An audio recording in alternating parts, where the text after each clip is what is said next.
Setelah di video sebelumnya saya membahas tentang manusia dan Al-Quran, di video ini saya akan sedikit membahas tentang manusia dan etos kerja. Langsung aja ke pembahasannya. Pembahasan yang pertama itu tentang pengertian etos kerja itu sendiri. Etos kerja dapat diartikan sebagai sikap atau cara pandang yang diyakini seseorang bahwa bekerja itu bukan saja untuk memuliakan dirinya, tetapi juga sebagai suatu manifestasi dari amal soleh dan oleh karenanya mempunyai nilai ibadah yang luhur.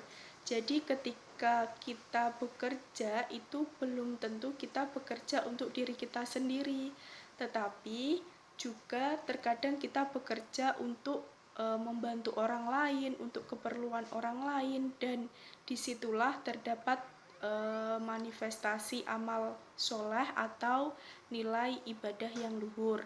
Kemudian di pembahasan kedua ini mengenai sejarah kerja. Pekerjaan merupakan jembatan antara umat manusia dari zaman ke zaman berikutnya, dari satu zaman ke zaman berikutnya.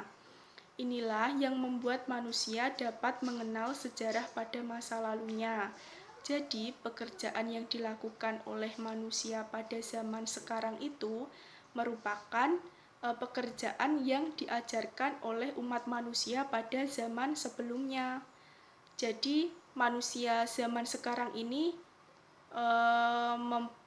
memperoleh pelajaran dari manusia di zaman sebelumnya.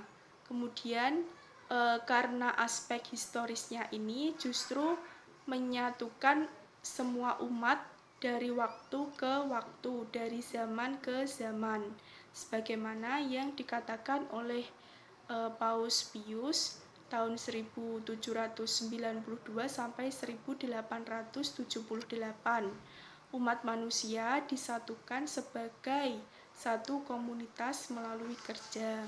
Kemudian pembahasan yang ketiga itu tentang pandangan tokoh tentang kerja. Yang pertama John Locke tahun 1632 sampai 1704. Dalam sejarah filsafat John Locke digolongkan sebagai filsuf yang meletakkan dasar bagaimana kerja menjadi bagian penting dari eksistensi manusia. Kemudian tokoh yang kedua ada Adam Smith tahun 723 sampai 1723 sampai 1890. Adam Smith menguniversalkan makna kerja bagi manusia. Ia berpendapat bahwa seluruh kebudayaan yang ada saat ini itu merupakan hasil dari pekerjaan manusia.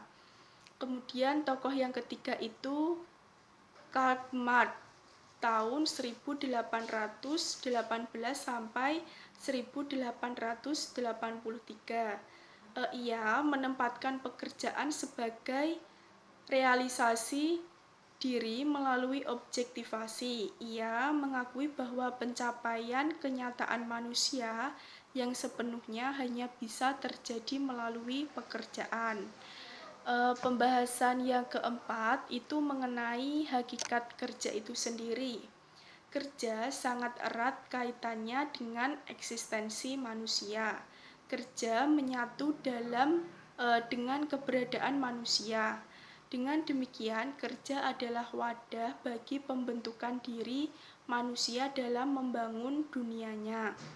Selanjutnya, pembahasan yang kelima itu tentang dimensi kerja.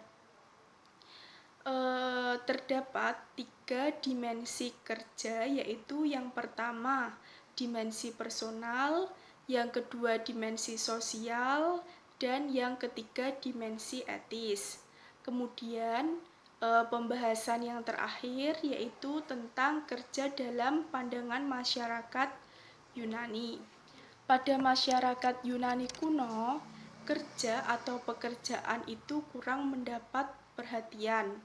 Bahkan ada kecenderungan kerja tidak dipandang sebagai sesuatu yang mendasar bagi perwujudan eksistensi manusia. Jadi dapat dikatakan pada masyarakat Yunani kuno ini kerja atau pekerjaan kurang dianggap penting bagi mereka. Sekian materi tentang manusia dan etos kerja yang dapat saya sampaikan. Mohon maaf apabila ada kesalahan kata atau kesalahan materi yang saya sampaikan. Wassalamualaikum warahmatullahi wabarakatuh.